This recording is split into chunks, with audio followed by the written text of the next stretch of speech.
Hello, welcome to Dog Food with Katherine, the show about dogs that feeds the mind and spirit. Today I'm reading Dancing in the Starlight. I love this story. Wainima Gathy is 85 years old. She has vacuumed the rugs, carpet, and furniture. During the thrice daily assiduous cleaning activity, she scolds her little Rat Terrier for shedding all over everything and making such a mess for her to clean up. Sugar sits and watches her human push the loud machine all over the house. Then she watches her take it apart and turn it into a stick and move it all over the furniture. Sugar loves this person with all of her tiny being and tries so hard to hear what she's saying when the loud machine is on, but she cannot. No matter in which direction she tilts her darling and perfect ears, she cannot hear the constant stream of words flowing from Wainima's opening and closing mouth. As Wainima dumps the red beans into the crock pot, she notices short white hairs on the sleeve of her Kelly green shirt. Once the beans have settled onto the black bottom of the ceramic pot and the lid placed on top, she turns around to pick up the lint roller so she can get every single hair off her clothes. When Sugar sees the lint roller, she tucks her tail, hunches her back, and walks silently to her hiding place under the guest bedroom bed. Wainima rolls the sticky roller adhesive up and down her sleeves. She rolls it all over the front and back of her dark brown knit pants, then reaches around and rolls it around her back as best she can. The entire time, she's diligently removing white hairs from her clothing. She scolds the little dog. Sugar does not know what she did wrong. All she knows is that every time her human takes up the rub roller, she gets onto her and doesn't stop for some time. It makes her so ashamed and confused. She tries to stay under the bed, but she gets lonesome. Unbeknownst to her, it's because Rat Terriers have been especially bred to be friendly and to crave the companionship of humans. Sometimes her human will call her and act like she hasn't gotten on to her at all. These times, Sugar will wag her dock tail and dash to find her. Her human will be bending over, reaching for her, and Sugar will be so happy to be held and hugged. She'll sit in the recliner with her and doze the afternoon away, while Wainima watches noisy pictures on the big rectangle on the wall. She loves being with her human when she's happy and hugging. Life is so good like this. When Sugar needs to go outside to do her business, she'll jump down and go stand by the back door. She so wishes she could spend more time out there. The yard is huge. The grass is green and soft, and along the back fence there is a forest, and there are always interesting smells and sounds, along with everything she sees: squirrels, birds, butterflies, raccoons, opossums, mice, moths, armadillos, deer. It's absolutely wonderful. Oh, how she wishes she could sit and watch the activity, or run up and down the long shaded fence line, barking to her heart's content. But she's not allowed to. As soon as she deposits her waste, she's commanded back inside, immediately. Of course she obeys, as her greatest desire is to please her human. Wainima looks at the kitchen clock and sees it's time to feed Sugar. She checks one last time to confirm the crock pot is on the proper setting before walking to the front door. She sees Sugar watching her attentively from underneath the coffee table. She doesn't say anything to her because, truth be told, sometimes she thinks she's too hard on her. But she can't stand a mess. She doesn't like dirt tracked in on the forest green carpet, and she can't stand it if she has to look at little white hairs all over the brown microfiber recliner and sofa. As she turns to close the door, she thinks she wouldn't mind one bit if Sugar didn't shed. But then, she wouldn't be Sugar, and the insane thought vanishes as quickly as it arose.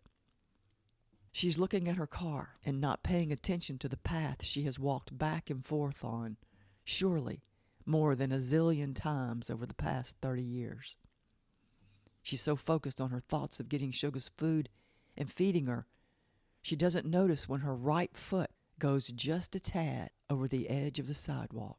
Before she knows it, she's falling sideways and backwards, arms flailing uselessly and chaotically in the empty air around her, grabbing for something to hold on to that's not there. She falls hard on her right side and is convinced she hears a definite crack.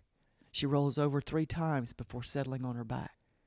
Her head is swimming and she's scared to death. She feels shooting pain all along her right side. Is her rib broken? Her arm? Her back? She's too afraid to move to find out anything. And the last thing she wants to know right now is the extent of her injury or injuries. It'd do no good to call out for help. She lives on 8.5 acres on a dead-end road almost completely surrounded by a national wildlife refuge. Her husband had a hunting buddy whose family owned the small parcel and had been willing to sell to them those many years ago. They were glad the land would be taken care of while a unique location would be cherished and enjoyed. Wynema and Huff Gathy had reared 3 fine boys on this property, 2 now living in Texas with their Texas wives, and the 3rd, Huff Jr., buried underneath the live oak in the front yard by the swinging gate that never needed a lock on it. He, too, would have been living in Texas had not Isaac Pylant had way too much to drink on that 4th of July Saturday afternoon too many years ago that always seemed like today. Wynema is on her back and too afraid to move. She can look up at the darkening sky. That's all she's allowing herself to do at this point. That sidewalk. She had given her husband fits about that sidewalk. For years, she'd begged and begged him to pour a curving sidewalk extending from the front door to the gray gravel driveway. Finally, after much cajoling and her full commitment to never stop talking about it, he'd given her the sidewalk. A flawless piece of craftsmanship she never stopped bragging on and to him about. She loved the height he built it, because on rainy days she could pull her car right up to it and walk into the house without getting her shoes soaked. Rainy days in Louisiana occur more often than not. Some enjoy it. Most feel tortured by the mosquitoes, who inevitably swarmed shortly after the waterworks ceased. She never planted monkey grass or daylilies beside it. Truth be told, she didn't enjoy yard work. She enjoyed the seclusion, splendor of her home's location, but she didn't like spending time outdoors. She loved to look at it while preferring not to go out in it. She mistakenly and secretly assumed Sugar felt the same way. As soon as Huff became unable to mow the yard, they hired Tom Ed Craddock to do it. Her heart leaps in her chest when it dawns on her that tomorrow is his day to mow. She tries, carefully and ever so slowly, to sit up. She raises her head while both of her palms are planted steadily on the grass. She attempts to push herself up. Vicious, terrible pains stab up and down her entire right side. She moans in agony and lies back down on the grass in defeat. She'll be right here, hopefully alive, when Tom Ed arrives in the morning. She can't remember the exact time he comes, only that it's sometime before noon. Sugar! Sugar! Suddenly, she remembers Sugar. Her little dog will go without her main meal of the day. She'd had half of a hard-boiled egg at 9, and then the other half at noon, and a small treat here and there during the day. But her main meal would be skipped. Oh, Sugar, I am so sorry, she wails pitifully. But before she can work herself into a full-fledged crying jag, she feels a familiar slender tongue gently licking her forehead. She opens her eyes to see the little dog she spends more time scolding than giving any other type of attention, for shedding or for bringing a blade of grass or a molecule of dirt inside, standing there, looking at her expectantly. Sugar, you darted out the front door like you always do, never minding me when I tell you not to. You are such a brave girl. Sugar stops her licking to smell Wynema's face. Wynema can see in her intelligent, wide-awake brown eyes that she's confused by her behavior, this lying down on the ground, this being outside for more than a few moments. Sugar, I fell down and hurt myself. My entire right side is on fire. I may be paralyzed or even permanently crippled, Wynema tells her ever-faithful companion. Sugar looks as though she has understood every word.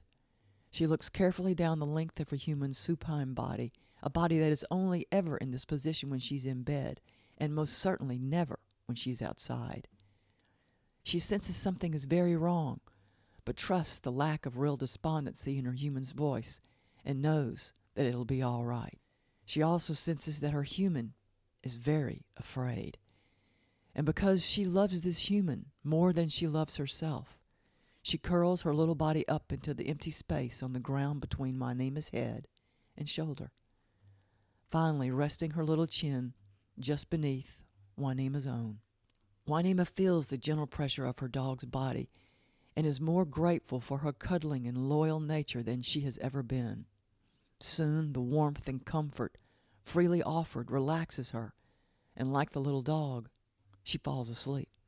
When she awakens, the sky is pitch black but full of stars, and it is a wonder to behold. There are so many, and she can see from her vantage point, from even this epic distance, that no two are alike. It's so gorgeous and peaceful. The last time she remembers lying down beneath the stars, she was a child, no older than 8, still full of courage and hope. She feels that Sugar has left her side.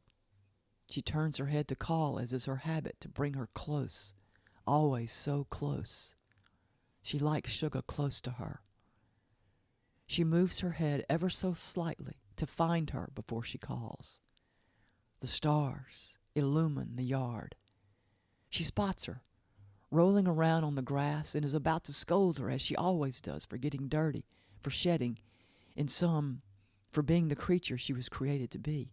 But the stars and the darkness and her weakness have worked their magic, and Juanima keeps her pursed lips closed. What will it hurt now? She pitifully asks herself. She'll probably be dead in a few hours. Her lips slowly relax as she watches the joyful writhing of the little dog. She can see from here the grin on her face. Yes, Sugar is grinning. Happiness has covered and enveloped her like a dream come true. Abruptly, she jumps up and lands on all 4 feet. Well, my goodness, thinks Juanima. That was some feat of athleticism, jumping in one fluid movement like that. The little dog prances over to her human to investigate, to say hello, to kiss her cheek, to check on her, and lastly, to invite her to get up and come on. When Juanima doesn't move other than to study her pet with a warm regard, and when she doesn't say a firm word, Sugar interprets it as permission to do as she pleases. And so she does. Juanima, forgetting that she's probably paralyzed, turns her head and watches as Sugar races away from her. It takes every piece of the ornery willpower she possesses to not call her back. But she doesn't. Instead, she watches in panic, which melts into interest and then amazement, as Sugar darts close to the fence line, barking like a darling maniac for 10 full seconds, then proceeds to run exuberantly round and round and round until her exuberance lessens while her excitement remains. She's so excited to be outside and free, but even more excited that her human is outside and free with her. Wild circle runs completed, she decides to meander over to the old red mimosa tree. But suddenly, her sharp ears hear something, and she races full blast to the backyard to investigate. Juanima's eyes become sad and return to stare at the heavens.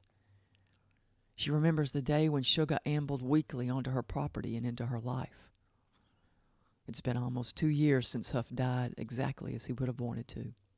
He'd been returning from hoeing a few weeds in the vegetable garden he grew mightily each year. He had a rake in one hand and a hoe in the other. The rake made it to its designated spot on the wall of the shed. The hoe did not. Juanima found him not long after he'd failed to endure the massive heart attack. His body was still warm as she cradled him in her arms, crying while thanking him for giving her 3 wonderful children and a life most only dreamed about, while sincerely doubting it could truly exist. As she held the big man in her arms, she knew when he'd finished hoeing he'd stood calmly for a few minutes to admire his work. Then, with profound appreciation, He looked over his small, precious home place. She knows that his intention after putting away his well-cared-for gardening implements would have been to walk down to the live oak to have a word or two with Huff Jr., for such had been his pattern for some time. The canned tomatoes, zucchini, corn, squash, cucumbers, sweet potatoes, frozen black-eyed peas, and string beans were very dear to her that year. He would have walked toward the house he built with his own hands and looked with expert eyes at the new green metal roof. He would have been gratified by the sight of the handsome manner in which the cedar siding was aging to a lovely gray tint, his only regret being that his wife was not outside to enjoy it with him. He would have loved to have had her sitting on his 83-year-old lap on the front porch, enjoying the unique views with him. But alas, after decades of a good and fruitful marriage and a rare friendship, he'd accepted that Wynema did not like the outdoors, though strangely enough, she loved being way out in the country. He would have been looking forward to sitting down to a thoughtfully prepared homemade lunch with her and telling her, yet again, how much he loved and liked having her in his everyday and every night life. The stars twinkle and glisten and force memories onto the octogenarian's mind. There's no TV or vacuuming or cooking to get her away from her thoughts. Sugar's intermittent barking reassures her, but does not redirect the path of her memory. She never told Huff why she didn't like going outside. It's not until this nearly silent moment in the dark that she can honestly admit to herself why she claimed she didn't like the outdoors. It was a false claim. Lying on her back, listening to the frogs court one another among the horsetails on the edge of their pond, hearing the crickets humming and whirring while tucked away in clever hideouts, she remembers her youth and love of the outdoors. How she used to stay outside until she was called and called to come in.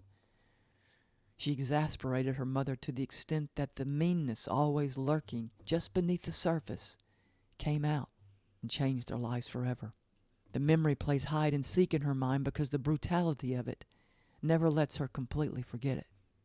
She was 8 years old, a remarkable green-eyed beauty with thick, lustrous, jet-black hair. Her hair was naturally wavy and wonderfully healthy. On this night, all but one attribute remained. The color is now a natural and glorious platinum gray, but the thick locks are still as wavy and as healthy as they were when she was a child. On that eve, 77 years ago, she wishes with all of her heart that she had gone inside when her mother called the first time. But she hadn't.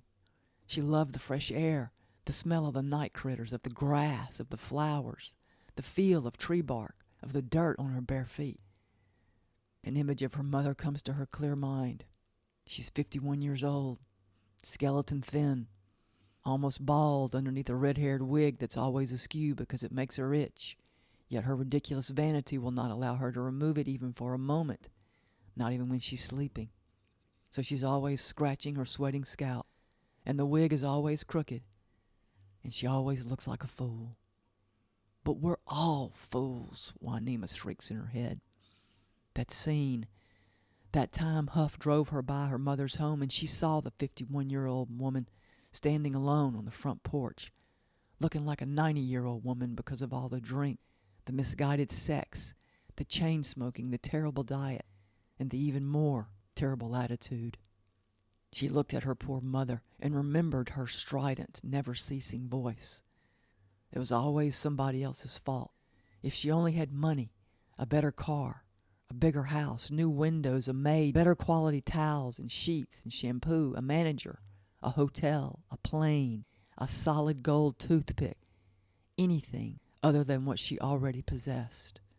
A good mind, a body that worked, eyes that could see, ears that could hear, hands that could reach out. The unceasing complaining ensured she never moved one step forward from her wholly self-inflicted, miserable predicament.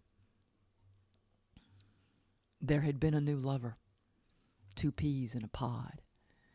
Wainwright Jenkins was tall, handsome, blue-eyed.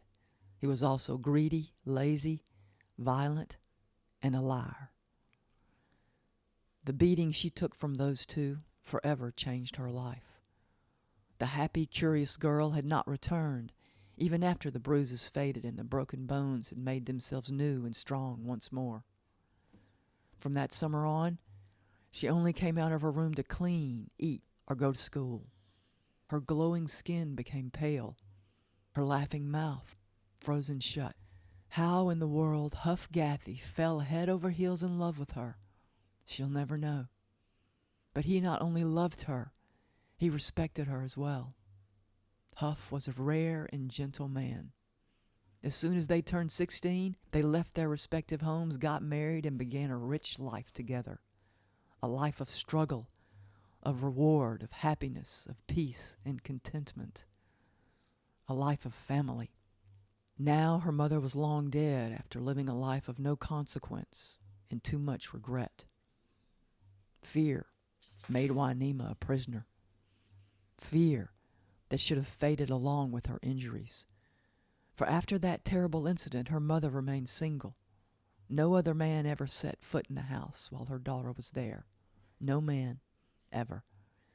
And she could never look at her beautiful, perfect, once bright-eyed daughter in the eyes again.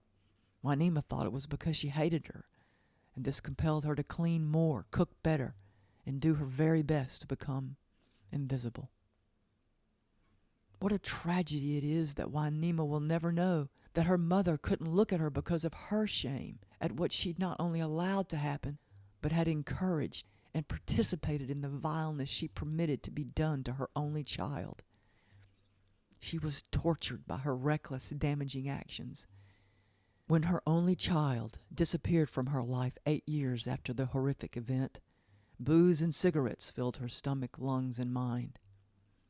If only the two women had been aware of the potency of a sincere apology and the healing power of forgiveness, so much could have been different. When the owl hoots, she hears Sugar's four paws rustle rapidly across the grass. The little dog, worn out from the abnormal amount of exercise, curls herself into the crook of Wynema's left arm and falls asleep. Wynema slowly adjusts her arms so that her pet will be more comfortable. The memories continue to come. She'd been standing in front of the window next to the front door, putting on a light jacket because the temperatures had begun to drop. She was zipping the front of the sky blue jacket when she saw a speck moving slowly down their gravel driveway toward the house. At first she thought it was a rabbit, because the color appeared to be gray to dark gray. Then she thought it was a baby coyote because the legs became longer the closer the animal moved toward her home. Country living made one wary of wild critters. One did not dash outside to investigate when the investigation could be thoroughly conducted from within the safety of the house. She watched the creature weave and stumble and wondered if it was some sort of deformed raccoon due to the unmistakable black ears. It suddenly dawned on her that the creature was a dog, weakened from neglect and starvation. Without thinking twice, she jerked open the front door and moved as quickly as she could toward the dog. As she got closer, she could see that she was gray with filth and that all of her bones protruded in plain sight. Not hesitating, she'd scooped the little dog up into her arms and returned inside. Once there, she learned everything she would rather have never known. She was covered in dirt and mud, crawling with fleas, her gums white from the non-stop feast. The tips of her ears had been mauled by biting flies, and there was a black circle around her once white neck that told Wynema a per usual Southern story. The first thing she did was pull out the fresh chicken she'd roasted last night and cut off tiny little morsels, feeding them one by one to the brown-eyed dog. She did not overfeed her because, unfortunately, she was not the first starving dog to find his or her way to the house. They lived in Union Parish, Louisiana, where the dumping of fully domesticated dogs who had no idea on earth how to hunt, much less kill their own food, occurred as often as people took off their socks. When the water running into the kitchen sink was lukewarm, she gently placed the frail, malnourished body beneath a slow, clear stream. With gentle hands, she'd wet her fur with water, then with a generous squeeze of efficacious flea and tick shampoo. Had the dog not been in such a weakened state, she probably wouldn't have stood so still. Juanima doubted this dog had ever been given enough thought to be bathed. When she was well lathered and Juanima knew the fleas were dying en masse, she began petting the puppy, for puppy she was, no more than 6 months old. As the dirt and grime fell from her emaciated body, her true colors and breed type were revealed. She had black ears and a mostly black face. There were thumb-sized patches of burnt umber brown above each eye and on each cheek. The only other black on her was an almost perfect circle on her right shoulder, then a definite perfect circle at the base of her tail, and halfway up a docked tail. The rest of her was pure cotton white. This dog was a purebred Rat Terrier. On that day, she did not notice the copious amount of short white hair swirling down the sink drain along with the filth she'd been living in. On that day, her only concern had been life. It took months for the little dog to regain her health, and 4 more baths to forever erase the physical evidence from around her neck that told of her imprisonment.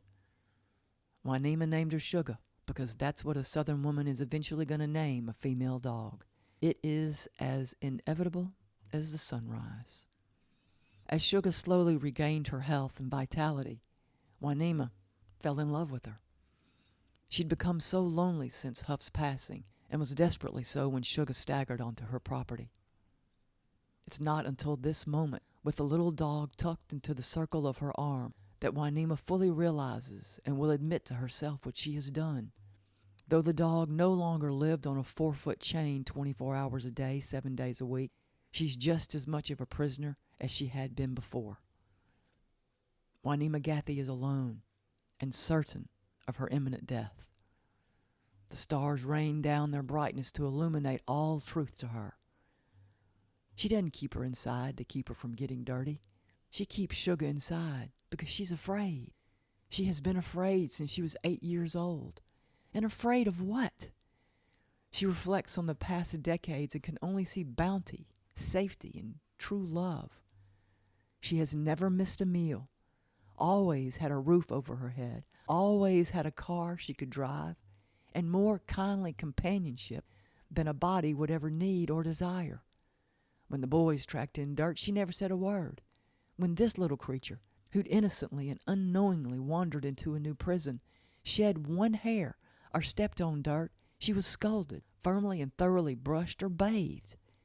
Juanima feels her skin crawl and her face turn a scalding red as the shame of her thoughtless actions wash over her. She remembers when the boys all left for college. That was when Huff had given her the wall-to-wall carpet she'd always dreamed of having. At the time, carpet was a luxury and a purported sign of affluence. It was also a sign of her stupidity. How can any carpet ever made by man offer such a lush pad of comfort as the one she's lying on now? Can any carpet offer a gratifying fragrance of life like the one filling her nostrils now? Juanima opens her eyes wide and breathes in deeply, in and out long, over and over again. If she's going to die or be paralyzed for life, she wants the moments before the dawning of the ugly reality to be savored for the beauty they hold. Her deep breathing relaxes her, as she has not relaxed in some time. Soon, once again she's asleep, but this time it's deep and formidable. Her dreams are filled reliving the best moments of her life, which after meeting Huff Gathie meant every single one. She has been so blessed. In the last dream, she's standing beneath the vast canopy of the live oak in her front yard. There are gorgeous, otherworldly flowers overflowing, divinely wrought, shining brass vases on the tombstones of her husband and son. She's dressed entirely in white, which amazes her. When she looks down to examine the intricate lace cuffs on her solid white shirt, she sees Sugar looking up at her, smiling, waiting on something good. 2 years later, around midnight in July, Wynema steps out of her front door with a grin on her glowing bronze face. Almost instantly, she hears a familiar yip and racing feet. Sugar has bolted through the pet door on the back door of the house and is running as fast as she can to the front yard. She watches Sugar do her daddios on the lawn. That's what Wynema calls the zooming circles Sugar runs when she's so happy and bursting with life that she can hardly bear the unending joy. She's laughing out loud when she turns back to close the door, hesitating only a moment to admire the white oak luxury vinyl plank flooring covering every square inch of her home. The loose ends of the solid white sheets covering the living room sofa and recliner ruffle in the breeze brought on by the swiftly closing door. As her bare feet walk across the cushiony green grass, she gives not a thought to the bits that will latch hold to the bottoms of her white linen pants, which match her solid white short-sleeved t-shirt. She takes her time, and while Sugar smells whatever she wants to, or rolls on her back all over whatever she will, Wynema's calm regard falls on the big rose garden she and Sugar have established. Tomorrow she expects to see many new blooms and is hopeful to see colors she hasn't seen before. She looks over at the Sasanqua grove she and Sugar have been cultivating for 2 years. Tomorrow they'll drive to Forest Hill to choose even more varieties and to pick up the peach trees for the orchard she's planning to steadily plant. On her way toward the shed, she gets sidetracked by the vegetable garden. She and Sugar have grown so many tomatoes this year, she was able to send her son 2 gallons each of fresh homemade pecani sauce. Her sons asked her once again to move to Texas, and she once again said no, that she's fine here. She's safe, has a great pal, and doesn't see any need to fix something that's no longer broken. Besides, she has acres of land she plans to fill with crepe myrtle alleys, and she has several flowering evergreen vines which must be planted on a recently completed cypress arbor. The frogs sing their Gregorian chants as Sugar chases something she will never catch. Fireflies dot the night with their haphazard sparkles of light, and Wynema feels a peace that surpasses all understanding. When she comes to the shed that once housed the tractor, she pulls back the big sliding barn doors to reveal a well-ordered interior, and then the highlight of their lives. Sitting in the middle of the shed is a serviceable and commodious electric golf cart. Sugar leaps onto the bench seat, her little body rippling with strength and undeniable athletic form. She watches while her mama lady unplugs the reducer. That's what Sugar calls it, the reducer. But when Wynema says it to Sugar, what Wynema hears is the rejoicer. Humans have a lot to learn from dogs when it comes to forgiveness. Dogs forgive with such utter totality that the generosity and constant flow of their love is never interrupted or marred. Sugar can no longer recall any unpleasantness meted out due to the confusion and fear of her human, because dogs live in the present moment every single moment of their lives. They trust. Perhaps this is why loyalty and love are so effortless for them. Whenever on a night God feels so inclined to turn his regard to an 8.5-acre parcel of land surrounded on 3 sides by his trees, his entire being becomes a smile. And as it is his own, he feels the delight filling the hearts and spirits of 2 of his unique creations as they quietly putter down 4-foot-wide dirt trails encircling the land, making wiggly lines here and there, and then an infinity sign that winds round the house and the sprawling live oak, connecting them physically just as they are connected spiritually. He takes special delight when he watches Wynema stop the cart to step down from it so that she can join that wondrous, multifaceted being he lovingly and thoughtfully created. Purest happiness fills the heavens as Wynema and Sugar Gathy dance round and round as best they can beneath a star-filled sky. The music of their love for one another beating in each other's hearts is all they need to find the perfect and gentle rhythm. I actually met this lady. I went to her house and she had was a small home, wasn't way out in the country. But she was about that age. She was in her 80s. And when she came to the door, she hesitated. You could tell she did not want to come outside. No, you could tell she was not coming outside, that the outside terrified her. There was something going on, something weird.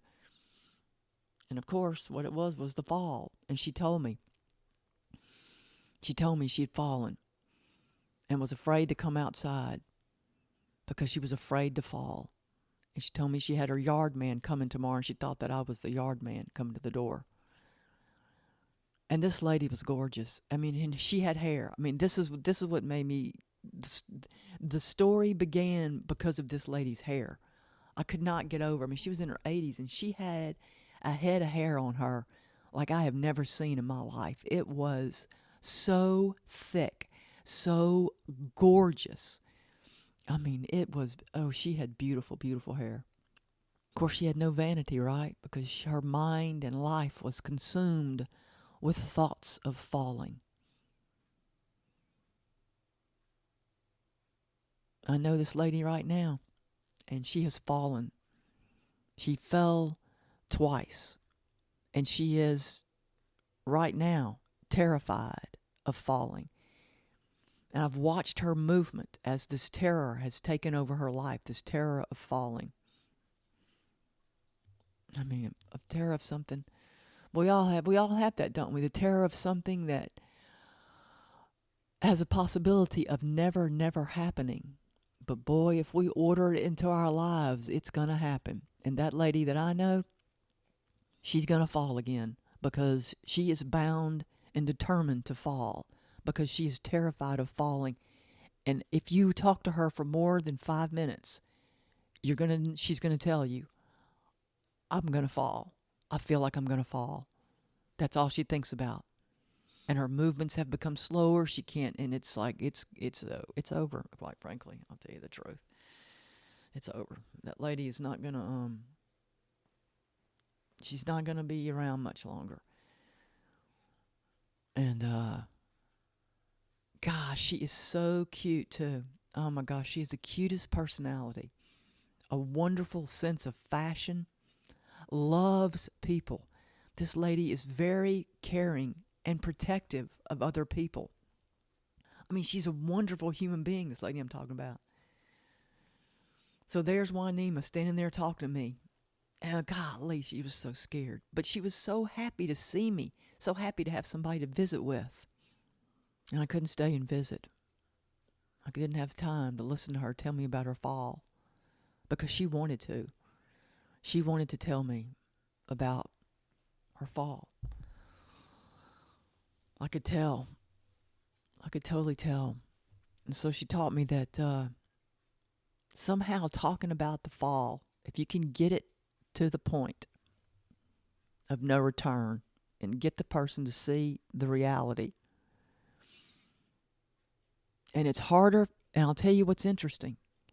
It's harder to get a woman to stop thinking about it than it is to get a man to stop thinking about it. But if you have the opportunity and the interest and the time, here's how you can help that old person. Because a young person has no excuse. I mean, you forget it, man. You're young, you can get up. Sometimes you see that, but it's like, get over it. And the young person can. I'm talking 30s, 40s. They can get over it. But that old person, boy, I don't know why. So let's do a success story. Let's make a story that's going to be successful. You're going to reach this person. Here's how you do it. It's going to take some time and patience. So let's set up a scenario where it can happen naturally, and you don't even have to know the person's name, or that person never has to know your name. And quite frankly, it's better. You don't want to get into what do you do for a living? What does that person do for a living? That kind of stuff, those trivialities, never need to come into this conversation. All right, so here it is. All right, so you got a day off, and you're having a great day. I mean, you're having a fantastic day. It's just one of those days, man, you wake up and everything's all right, and you got time, no chores to do. No, you got the whole day to yourself. And you kind of planned it, but you kind of didn't, but you're glad. You're glad. All right. And so you might want to go ride around because you live in the South and it's gorgeous weather here almost all the time. Such a beautiful, beautiful place to live down here. You're like, you want to go ride around. So you got to get some gas. So you go to one of these service stations that has the little I don't even know what they're called, convenience stores, I guess, but this one has a seating area. Okay, so this one has a seating area, and it's near the coffee. It's near the coffee station where you get coffee. So you're like, yeah, I'm getting gas. I'm going to go in, and you leave. Here, you got to do it like this. You get the gas and you're going to leave. And you're leaving. You go, oh, no, I'm going to go back in and get some coffee because I've got time. And I'm in like a great mood. The place is clean and there's a great vibe about it, right? So you go inside and standing at the station getting coffee is an older man. He's a little dude. He weighs about 120 pounds. And this guy's all muscle. One of those wiry little dudes. He's old. How old is he? He's 81. This guy's 81, all right? Got some age on him. He's seen life. And he's kind of hunched over. And he's not wearing a cap. And on the top of his head, you can see a bad cut. I mean, a cut that did not require stitches, but hey, almost. Okay, and how big is it? It is it's 2 inches long. It's 2 inches long. It's got those band-aids that act as stitches. It's got those on there, but you can see the edge of the cut, and it's fresh fall, right, and it's bruised. All right, that's the setup. So he's standing there, and he's stirring his coffee and thinking, and his posture tells you that he's lost in his thoughts. He's not smiling. He's quiet. He's too quiet. This old dude is too quiet. Okay. So you go up and you get your coffee and you see him because you're tall. You're taller. This guy is 120. He's 5'4". He's a little dude, right? Okay. So you're taller, and you're a man because we need a man for this setup we need a man for this setup because this will make your efforts a success because that's what we're going to have here. We're going to have a successful, I guess it's like a therapy session where you're going to cure this guy of his fear of falling, and it's going to take some time. Okay, and so what is this guy's background? I don't know. He's worked all his life. He's not a millionaire, but he likes to do things himself, okay? He's a guy who likes to repair his stuff. He's all self-taught, lives by himself. I don't know if he's married or if he's ever been married. I don't know if he has kids. It doesn't matter. It doesn't really matter. It really doesn't. And you're going, yeah, it does. No, it doesn't. It doesn't matter for the setup. All right. Okay, so he's pensively stirring his coffee. You got all this time on your hands, and you're in fantastic mood, and he has intrigued you. He's got this cut, and it looks bad. You can see the red edges. I mean, it's like almost like you're going, man, is it infected? You maybe need to mention it to him. But how the heck you're going, how did this guy get that cut on his head? And listen, it's a vicious cut. And as he's standing there stirring coffee, he's in pain because you know what? He's a tough old dude, southern dude. And by golly, he's not going to take any aspirin. He's going to tough it out. He's going to tough it out because he's not going to take any medication, but he's going to tough it out because he's mad. He's mad. He's mad that he fell. All right, so he's stirring his coffee and he's finished, and he's kind of blocking the path for you to get to the coffee. So he sees you, and he's like, okay, and he moves out of the way, and he moves and he stands over, and he stands over in front of the one of the booths. He's just standing there pensively, looking out the window. And you're curious because you can't help it because there's something about this guy, right? He's little, but there's something about the way he's standing. Do you sense his fury? No. But you sense that something is awry, and he interests you. He's little, and he's like pure muscle. This guy is pure muscle. 81 years old. You know he's old. So you're interested. And so you get your coffee. You're still kind of watching him out of the corner of your eye. And then how is it going to happen? Because you got to get this guy to open up. What are you going to say? Because he's mad, I'm telling you. You kind of sense that vibe. But you're intrigued. All right, so you go and you're like, hey, how's it going? What do you say? You go, you finish and you're a dude. I think it's different with the guys. I think that the guy can actually do this scenario, but because a woman you can't do it. But a dude can. All right, so here's the way it's going down. You walk up and you go, hey, what happened to your head? Sir, I just noticed that. Looks like what happened? Did somebody hit you on the head? And the guy, he looks out the window not knowing if he wants to answer because what he's about to say, for some stupid reason, makes him ashamed. And I'm telling you, it's the truth. When elderly people fall, for some reason, it makes them ashamed. I guess it's because they think they're weak. They're not strong. They can no longer do for themselves. Now they're falling. I don't know. But it's like, hey, you know what? You fell. Get up. Get going. Go walk more. Get it together. Stop thinking about falling. But they can't. They're traumatized. I don't know why the fall traumatizes, but it traumatizes them. So you go, what happened to your head? And he goes, he says, he's going to tell you. He's like, I fell. And I hit my head. What did he do? He hit his head on the edge of the dining room table. He tripped over the edge of the carpet coming into the dining room. All right, so now it's there. What would I do if he said that? Tripped over the edge of the fire. I would be like, and here's what has to happen. This is going to be the longest, not the longest perhaps, but it is going to be, this is a conversation which is covered in minutia. This is what has the minutia, every single thing. You got to go over everything. This is the way you get them to the other side. It's a man. I've tried to do this with a woman, but it doesn't work. With men, it works. All right. So, is that what we want? We want to trip over the, yeah, we'll do that. Why was he going through the dining room? Why was he doing that? He's a guy going through his dining room. Okay, I know. All right. Okay, so you go, hey, what happened to you? He's like, I fell. You fell. And then you're still standing there. You fell. What happened? Well, I was walking through and this guy doesn't know if he wants to tell you. Yeah, you're a stranger, but he's got to tell somebody. He's got to tell somebody because not only did he fall, which freaked him out, but the cut that is killing him on the top of his head reminds him of his, what came to mind? Incompetency. His incompetency. It's not that. There's lack of coordination. They feel like a failure. It's the weirdest thing. It's like a fall and you feel, come on. So you go, it's like I fell and what happened? You fell.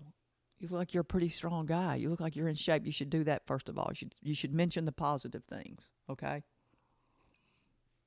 And quite frankly, if there's nothing, you look at the person and there's nothing positive you can see, walk on. Don't engage in the conversation. But you're drawn to this guy for some reason. So talk about the positive. I fell. Oh, you fell. Wow, that's hard to believe. You look like you're in great shape. You look so strong. But you got to say it, and you got to mean it. And quite frankly, you do mean it. The guy has muscles. He's 81, wiry. How's he maintaining that? He's doing something. So you are impressed. Hey, wow, that's hard to believe. You look like you're in great shape. And the guy, okay, now he needed to hear that because you know what? He is in great shape. He takes care of himself. He works. It's like, yeah, what's his name going to be? We're going to call him Mr. Tom in memory of Tom Ed Craddock. My name is Yardman. All right, so Tom is sitting there and he's like, you know what you did? Just that one little thing. And you're young. You're a young person. You're like, well, it doesn't matter. You can be any age. You can even be 20 years old, but you got to have patience. Boy, you got to have patience for this encounter. But it's one of them. It's rewarding. All right, let me go on. So, all right, he yeah, you look strong. That's hard to believe. You look like you're really coordinated too. I was watching you move.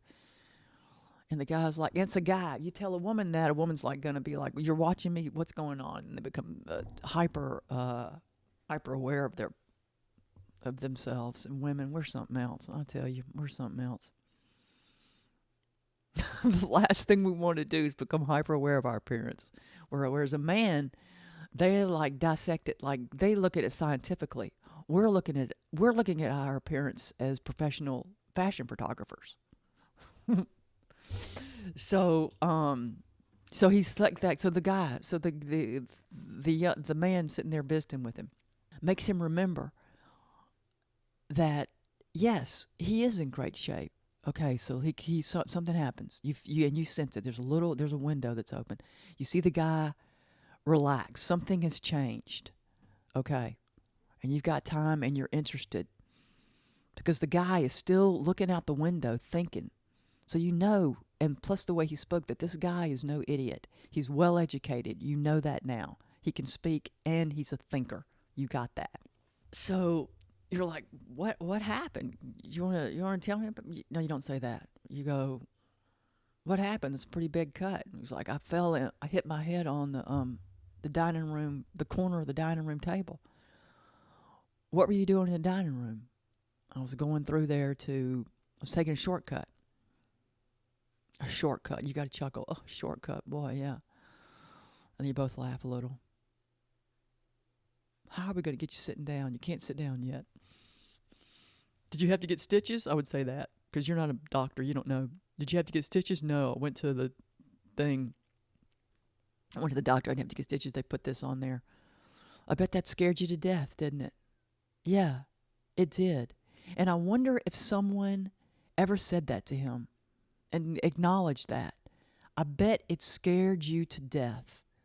Yes, it did, quite frankly. And there it is, boom, the fear, that monster who, quite frankly, doesn't even exist, is out there in the open. There he is in the convenience store. He's now taking up every single, unbeknownst to the person asking the guy the questions, the monster has now taken up every space, every square inch of the convenience store, and is with his blob-like mucus green vomitous form is even overflowing into the parking lot, into the gas pumping stations. It happened that fast. Boom. But that scared the living daylights of you. Oop, there he is. Yes, it did. Well, and you would need to say something positive again at that point. Well, it's over. And you're standing, walking around, drinking coffee, visiting. Your brain's there. Everything's there. You look all right except for that. You're going to be all right, I think. And the guy's like, maybe I am going to be all right. Still, that monster's right there behind him. The monster has pulled back. That monster of fear, but he's still in the convenience store. I think what I would do there, if that guy hesitates in our lovely story, I'd say, hey, you want to have some breakfast? Got good biscuits here. Let me get you one. And I'd go get one before the person could protest. Because now you're on a mission. You got to get this guy past fear. And you know you can. Because the door's open. So you go get the biscuits. And you're in the South, so don't just get egg and biscuit. You've got to get egg, bacon, cheese. Maybe not cheese. But the egg, bacon, or the egg sausage, or the egg ham. You don't give a person an egg and just plain egg biscuit in the South. If you want to make friends, you got to put the meat in there. I'm just telling you. This is the way it is. You don't have to bring hash browns. You don't have to bring anything like that. But if you're bringing somebody biscuits, egg biscuits, you need to have the meat in there. Okay, that's it. Double meat. We got to have egg. We're protein lovers here. That's why we're so big and tall and strong.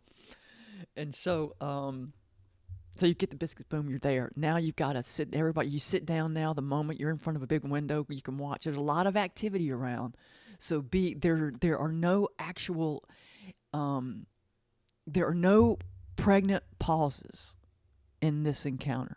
Because there need not be, because you're in a place where you're surrounded by life and activity and human beings getting it done. You can let the conversation unfold as it will. However, you're in charge of the conversation. You got to get this guy out of this thing, and you think you can do it.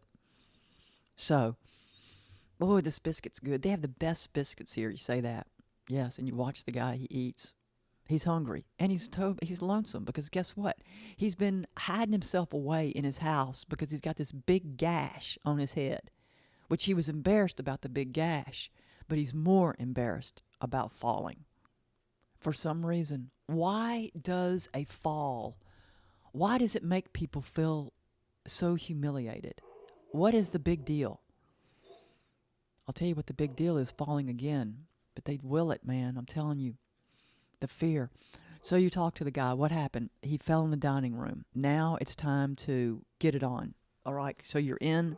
He wants to talk. Do it. You go through every second. You need to go through every second of the fall. I'm not kidding you. It's totally helpful. They really, really, really want to do it. What happened? I was coming into the dining room. I took a shortcut. Why were you taking a shortcut? Oh, I don't know. I was just in a hurry. And then what happened? You're going to be saying what happened about 50 million times. So what? That's what you got to do. And so he tripped on the edge of the rug that he knew had been curling up forever, but he was going to tape it down, but he never did. But really what he wanted to do was get rid of the rug altogether. He wanted to get rid of the dining room altogether. He never used it since I don't know, was he married? Yeah, probably this guy was married and has a couple of kids, but they live off. He never uses a dining room, and he always he's been wanting to make the dining room into like a den or study, but he hasn't done it. So he comes into the dining room, not paying attention, moving rapidly, 81 years old, and he trips over the edge of the curling rug, and he falls. And I'll tell you something, it scared him to death. It did, because there in front of him is looming this square inch, because this dining room table had square corners, not rounded.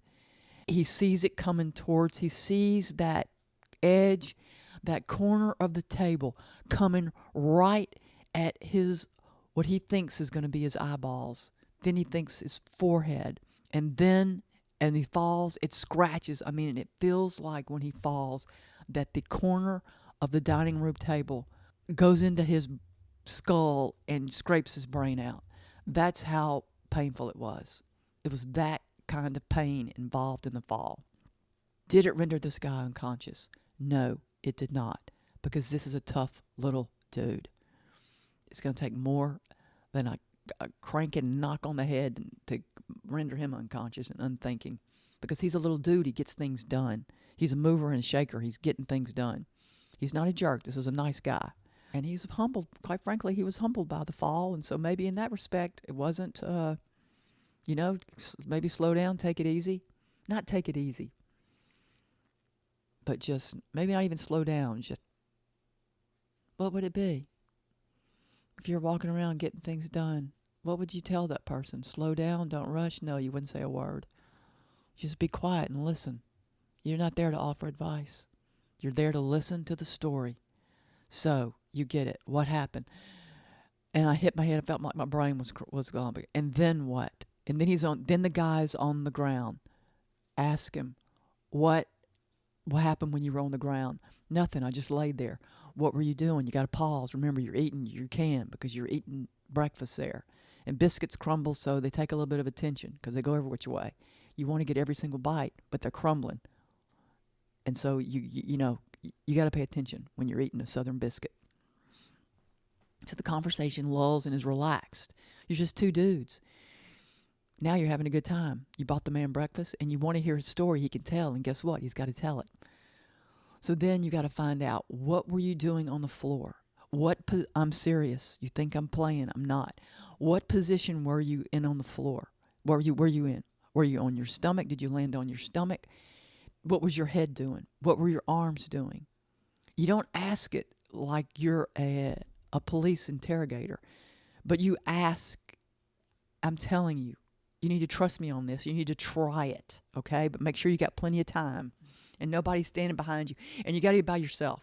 It can't be two people. It's got to be you and the person one-on-one. This is the way to make the healing effective. All right, so you find out what he was on his stomach. What were you wearing? I would do that. I would get every single piece of information that I could. What were you wearing? And then you can tell he's getting upset because he's reliving the trauma, right? And his helplessness, okay? Because he thinks, I fell. Why didn't I pay attention? They're so full of self-recrimination.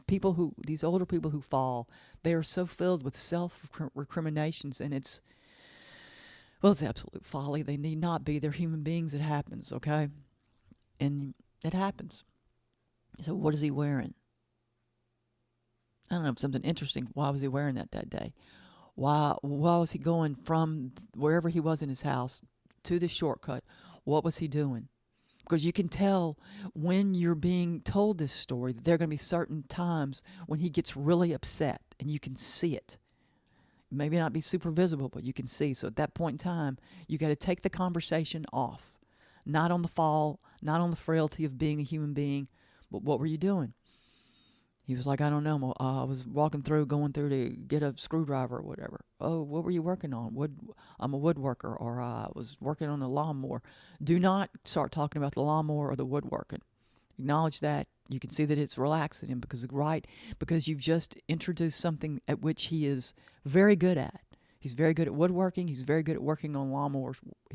Trust me, this old person is very, very skilled at doing any number of things. All right, so you do that.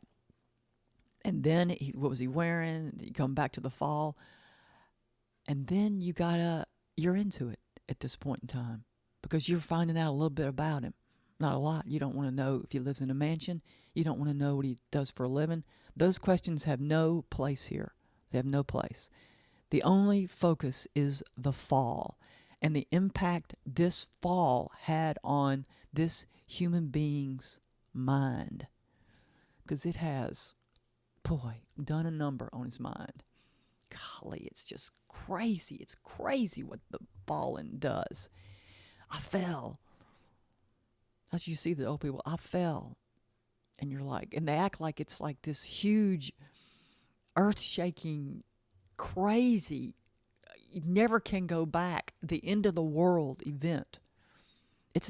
Falling for old people is that traumatic. This is the first time this guy has fallen. All right. He's not a habitual faller, which is good because he can come out of it. So what were you wearing? And then what happened? Then when you were on the floor, what did it feel like? Was there blood on your head? Did you feel the blood? Yes, there was a lot of blood.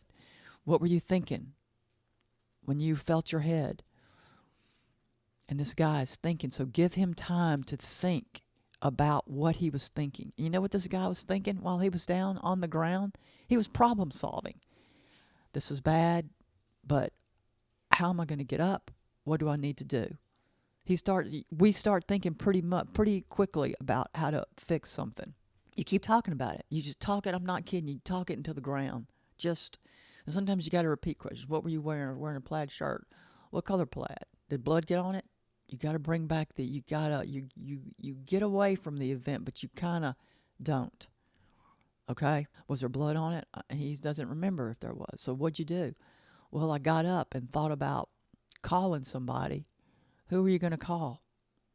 I don't know, my son, my neighbor. But then I could sit up and my head wasn't swimming. So I just got up. How did you get up?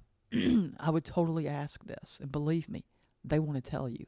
At first they're like, that's a weird question. But you're asking and you're looking at him with anticipation. And you finished your biscuit. So you can give him all the attention. So you ask, how did you get up? What did you do? You can totally do this because you're far enough in this relationship and he's got to talk about it. What did you do? How were you sitting? Were you sitting on your rear end with your knees bent? What were your legs doing? What were they doing? So you make him think about, quite frankly, the banality of the event. You fall and then you sit up. You keep going. So he sits up, he's sitting on his rear end, his knees are up, everything's working beautifully. So you probably need to say that once they tell you what they did. So you tell them, oh, so everything was working beautifully. Your arms and legs, your brain too, even though you had a hard hit on the head, your brain was working beautifully. And you probably need to say something like that. Your brain was working beautifully, an exaggerated compliment. Your brain was working beautifully.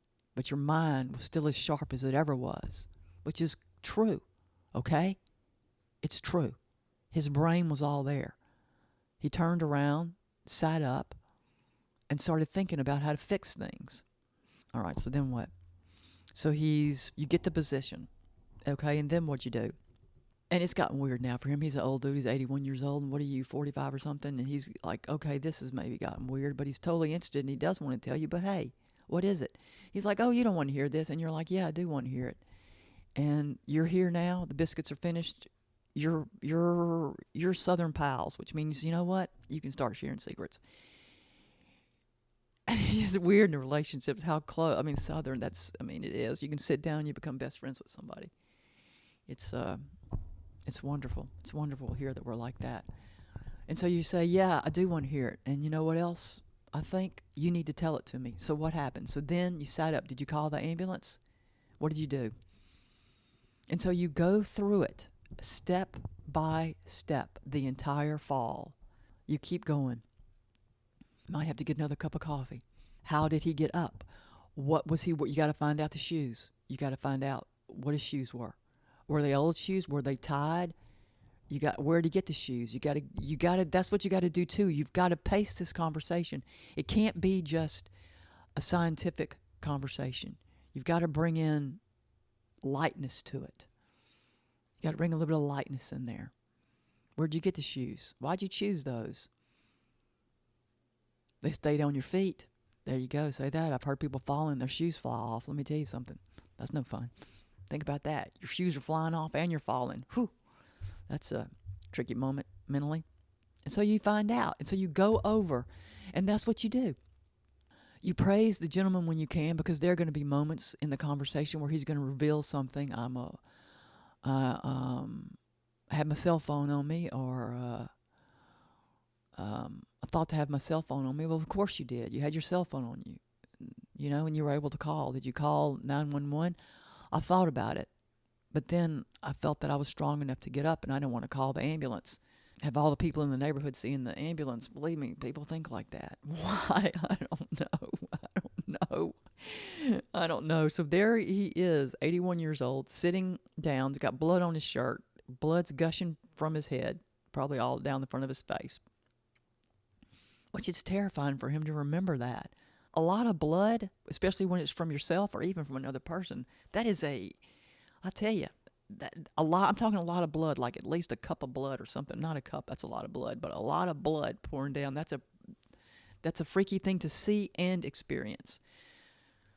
And so you find out he finally got up, went into the kitchen, and cleaned himself off. I mean, listen, surely you know of people who do that. Well, I broke my arm and I went and changed my clothes to go to the hospital because I didn't want them seeing me in that shirt. Of course you did. You got a broken arm and you're changing clothes and you know it's true. You probably have somebody who's done that.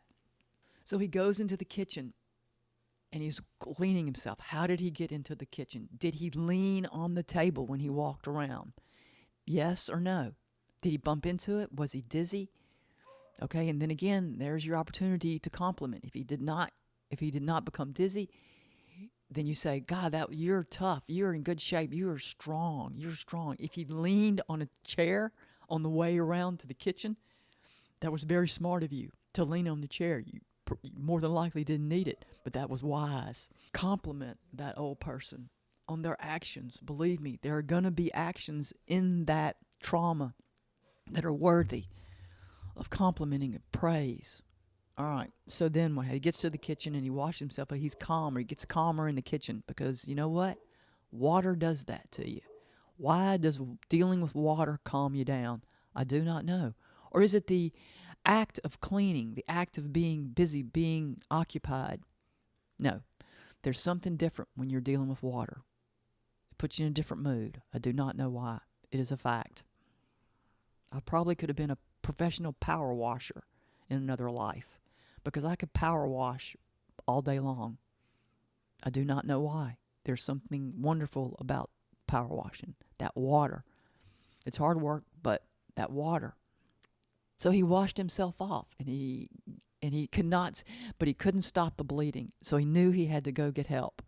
So what'd you do? What did you do to stop the bleeding? So you find out he's doing all these things. He's putting a bandage and a hat on his head. What cap did you? So now look, guess what has happened? You've brought this man now to a point of levity can be introduced. Okay, he's gone from he was upset. This guy was upset and mad at the beginning of this conversation, But now you have brought him back to his humanity. Okay? He's a human being. It's not that big of a deal. And so you can laugh about what hat did he choose, how much, and then he's going to tell you he was stuffing, I'm telling you, some old dude up in there, I've heard him, stuffing so much socks, rags, papers, whatever, on that cut to get the bleeding stopped. And you stay with him. You are there in the conversation, and you're going to see it to the very end. What did you do? He finally got it to stop bleeding, but he put a hat on, so you couldn't see how much, his T-shirt was underneath his hat, holding it down or whatever, so the blood would stop or something, something eccentric. And you can laugh about that he thought of that. He was taking care of himself, doing the very best he could. He did it. He handled it. He stood at the kitchen sink and cleaned his wound by himself. Was able to stand there rationally, consider that he needed a new shirt if he is about to take himself to the care clinic or whatever they're called. We've got this thing popping up every 2 blocks here. What are they called? I don't even know. But hey, let's build parks and museums instead of hospitals and that's what they're called, urgent care clinics. They're everywhere here now. They're everywhere. He gets down to he takes himself. He drives himself. So you need to tell him that's amazing, but not in some weird, naive, youthful way. You need to be serious with him. Look him in the eye. You did that. You got in your car. You changed your shirt. You were thinking. And so you got to your car. And what happened on the way to your car? You did not fall again. Has it happened since? No. Did you get rid of the rug? Not yet. But I'm going to do it today. Okay. You've done it. You've done it. You've got a man can get there so much faster than a woman. If you're there with a woman, oh man, they want to go back to that fall and being afraid. They want to return. It's hard to get a woman away from that. I do not know why. But a man, you can shake them out of it. The woman, you're probably going to need 3 or 4 meetings to get it done. You cannot help a person to stop fearing a fall. You cannot physically help a person to stop fearing a fall. You cannot. You can only help them mentally. That only requires your presence, quite frankly, one time. And if it doesn't work the one time, boy,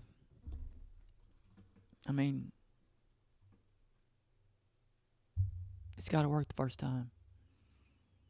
This lady, she is afraid of falling, the one I told you about. She will not stop thinking about falling. And so she has also imagined, she fell twice. Of course, she's falling all the time now. And she has imagined that her body is hurt, and it's not. I tell you, if you have fallen and you're listening to me, get over it. Just get over it. Go live your life and don't worry about falling. Seek laughter.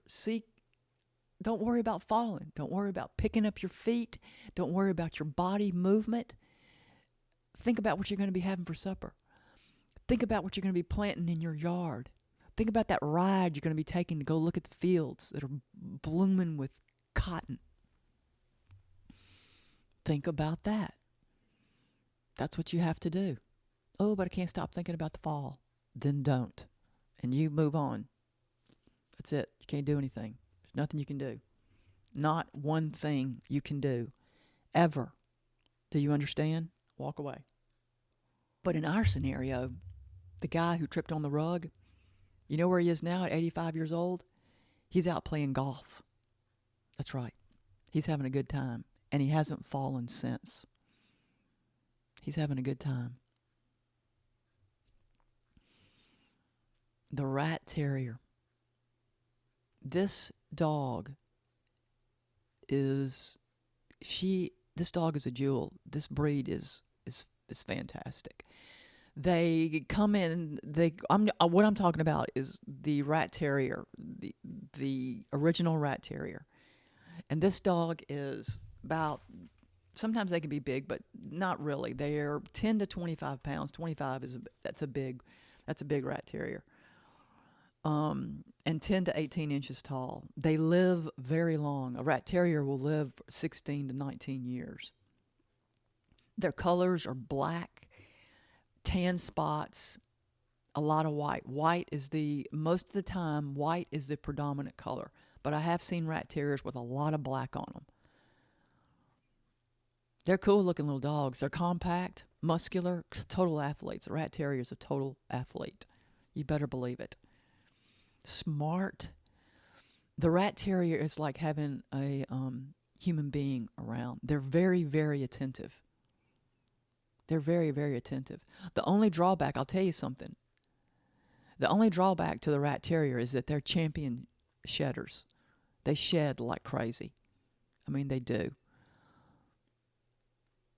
But I don't know if you want to. If you're if you're going to have a little dog, this is the little dog I would have. But of course, this dog is a hunting dog, and y'all know I love hunting dogs. Which, if you have a hunting dog, then that dog has to be exercised. Period. The end. And a lot of exercise. A Rat Terrier can climb a tree. Do you think that dog has energy to spare? If the dog is so into his or her quarry chasing that he or she forgets he or she is a dog and proceeds to climb the tree in his or her exuberance. I've seen it. A Rat Terrier can climb. And let me tell you something. They don't get up there and go, oh my God, I've climbed a tree. No, they just scoot on back down. It's quite something to see a Rat Terrier climb a tree. Believe me, they can do it. Tenacious. The Rat Terrier is unbelievably tenacious. They're not gonna, and they're not gonna forget. You know what I wonder if a Rat Terrier ever forgets where his or her bone is hidden in a yard. My dogs, they totally forget. They're like, am I buried here? Whoop, oh, never mind. I don't even know where it is.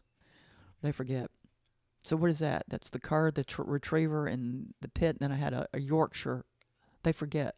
A Morkie. A Morkie was here for a while. The Rat Terrier does not forget.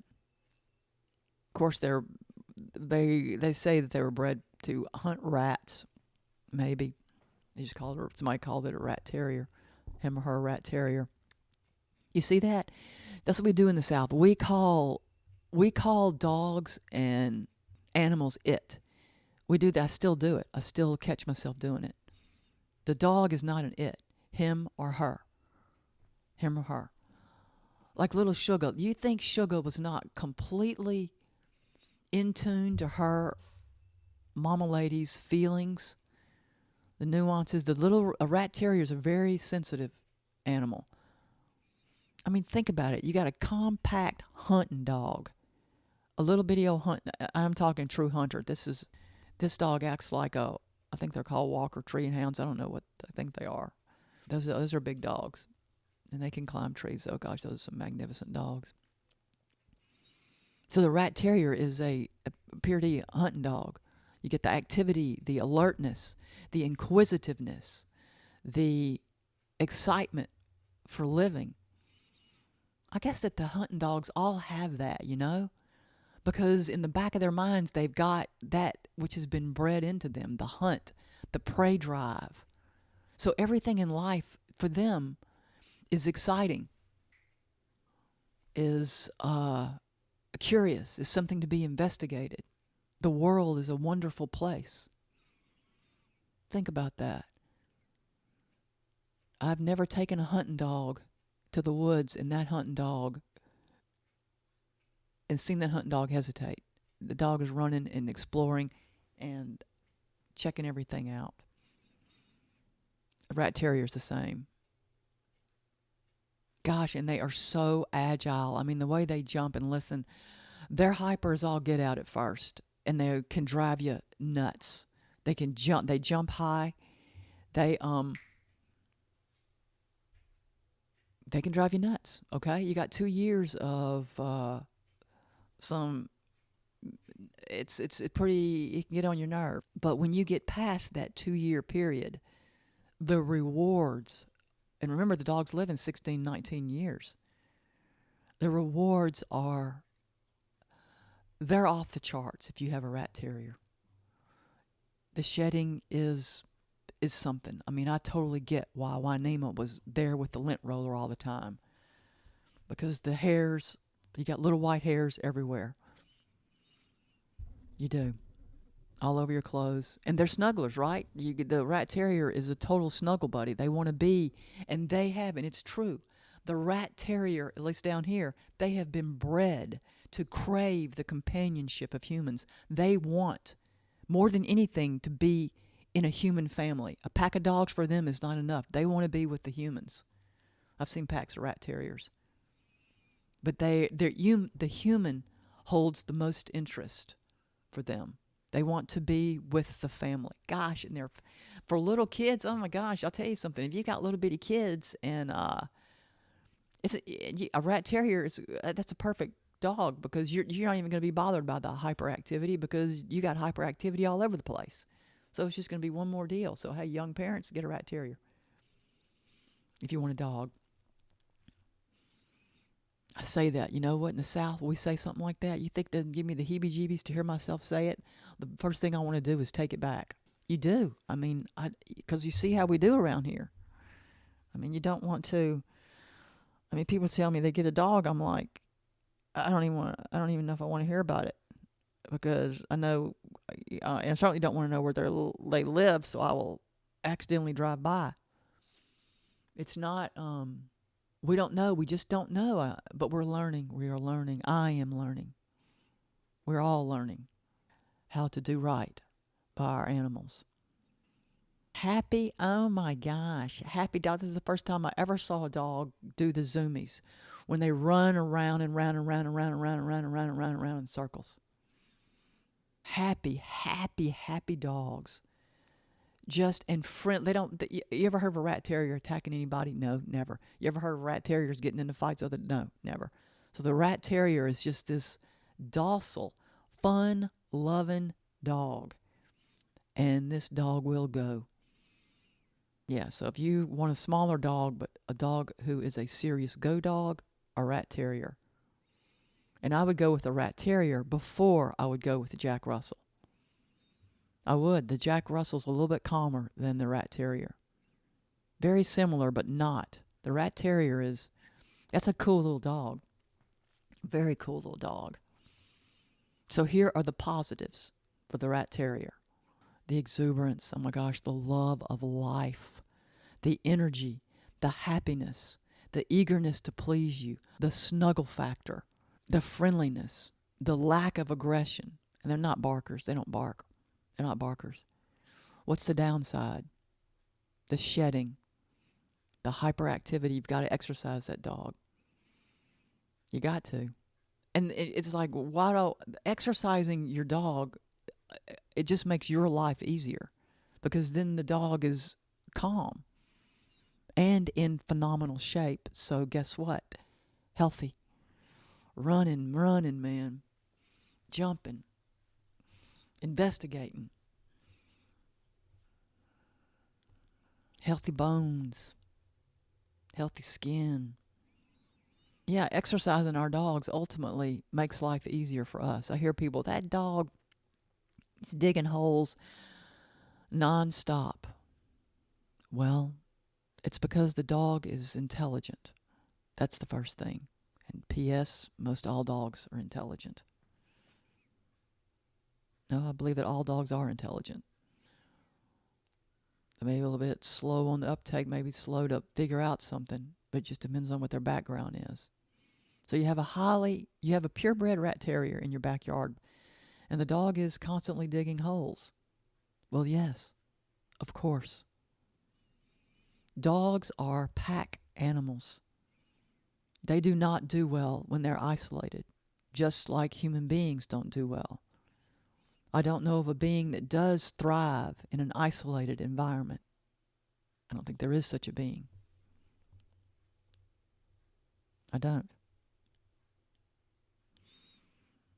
Rat terriers enjoy engagement of all sorts, whether it be play, cuddling, riding in a car, running in the woods, walking on a leash. They're great dogs. I mean, you got to walk them on a leash. But, I mean, you've got to, the Rat Terrier at some point in time has to be able to run full blast somewhere, which is not hard. You don't have to have a big yard. The Rat Terrier's a little dog. Wouldn't take any time at all for that dog to run full blast. And the Rat Terrier loves to run.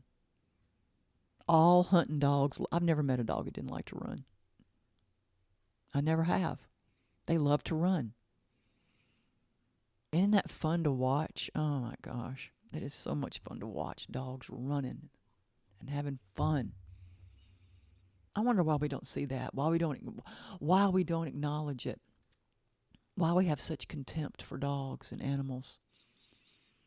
Why, when we see, I mean, look, we go to the pet store and there are all these clothes.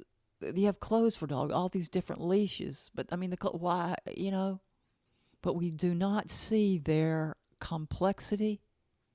We do not clearly see the gifts that they bring to our lives. We do not see a reason to cherish them. We do not. And I don't know why, because the evidence is just so right there in front of us all the time. The depth of their personalities, of their what they want, what they don't want, what they like, what they don't like. We will not allow ourselves to see them. Is it that we don't allow ourselves, or we can't see them? I think we are conditioned by society. I mean, we got animal. We got high kill animal shelters. What are we talking about? That right there. We have high kill animal shelters in every city, every big city in the United States. That is our opinion of the dog. Right there. There was this one animal shelter in Colorado, in this mountain town, where there's a lot of money, okay? A lot of money. These people, and it's not a blue-collar environment. These people are educated. College, university, doctorates, masters. They work, they have families, they understand. This is a small Colorado town, very close to Telluride. Very, very close to Telluride. They had, in 1 month, 60 animals, 60 dogs returned to the shelter. 60 in 1 month. I would like everybody to think about that. And try, and if you can, rationally explain to me. Now look, I get it. If you have financial troubles and you can't see your way out, or you're in a situation where it's your environment is not good for the dog, and you're breaking your heart, you don't know what to do. I get that you have to take the dog back to the shelter. And I love our shelters around here, that they always say you can bring the dog back. But 60 in 1 month in a small mountain town. Look around Telluride. There are no big population towns around there. I'm not going to tell you which town it was. 60. Where they have human beings thinking, figuring it out. I mean, no. That's pure contempt. We do not think that dogs are living, thinking, breathing, feeling, problem-solving creatures. We do not think that. And indeed, they are. I mean, look at Sugar. That Rat Terrier, starving, mistreated, finds a way to survive. That is the thing about dogs that has in the rescue world, that they want to survive. Dogs, they can be on the brink of death. I'm not even going to tell you what I've seen. And they, with care, love, and attention, they want to survive. They want to live. They want to live. I've never seen anything like it. Just coming back from the brink, puppies too, little puppies, coming back from the brink of death. I'm talking death. I'm not going to tell you what I've seen because you don't need that in your brain. It being in my brain is quite enough. I don't need to bring that to you so that you can think about it and remember it. It's unnecessary.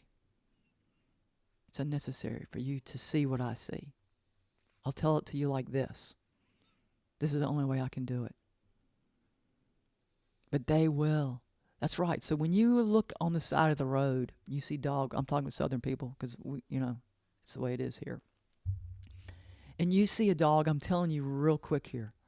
That dog that you hold in such contempt, he has a greater will to live than you ever thought about having. Believe me. Believe me. The fortitude, the character in that dog surpasses most humans. And yet, because they cannot speak English or Spanish or Japanese or Portuguese or Swahili, because they're covered in fur, they have a tail, we do not see them. We don't see them. But when you start seeing them, because listen, I'm not judging. I was a long time coming to this train. But when you start seeing them, you can't stop seeing them. And cats too. I have my cats here. I can't stop seeing them. And it's a revelatory, exquisite experience. And I'll tell you something. As a result of me being brought to the brink of seeing my dogs, being brought to the brink and then pushed over the edge, or like leaping off and seeing them, my fascination with them has overflowed into human beings. It is amazing. The more you notice about life, the more you notice about life. It encompasses everything. My relationships with my dogs has made me more aware of what it is like to be a human being, the challenges, the joys, the privilege, the wonder of it. Yeah, dogs have opened my world in ways that I never could have fathomed. I mean, straight up. I never would have thought in my entire life I would write about dogs and do a podcast talking about dogs like this. And that it comes so easily. I could just do it. I could talk about dogs forever. I mean, I totally could. I love talking about them. But talking about dogs, ultimately, it's talking about us. I mean, these stories are right. The wonder bringers, the depth of dogs. They're not stories about dogs. They're stories about us. That's what they are. So I would ask you to start seeing. Start seeing. It's not going to cost you anything. You don't even have to do anything. Just see. Pay attention more. Become more aware of the life that surrounds you, whether it be the trees around you, the plants, the horses, the cows, the goats, the dogs, the cats. Life. Let us see more of life. I have to do that every day. I have to remind myself. I'm doing it right now. I got a great day planned. I have a fantastic day ahead of me. And this is the beginning of it. I'd say pretty good. Pretty good. And I'm going to have my dogs with me for most of it. What a fantastic day. Absolutely. What are y'all doing today? What are your plans? Are they plans for happiness? Where you can go inside yourself and think about your life, the wonder of it, all the great things that are happening. Sure, there's going to be tough stuff, but it all passes. When you take a different perspective, that different perspective, what is that perspective? The ability to know that there is another perspective. I want to thank y'all so much for listening, for being here with me. I'm talking to you. I mean, I'm seeing y'all out there listening to me, and I love it. It's great. I love that we're never going to meet, but we can sit here and be best friends. I think that's awesome. I'm just talking to you, seeing you in your recliner. Are you driving in your car? I see you. I really do. If you're listening to me, you're trying to figure it out too. So thanks for being here. I appreciate it. This has been Dog Food with Katherine Abel.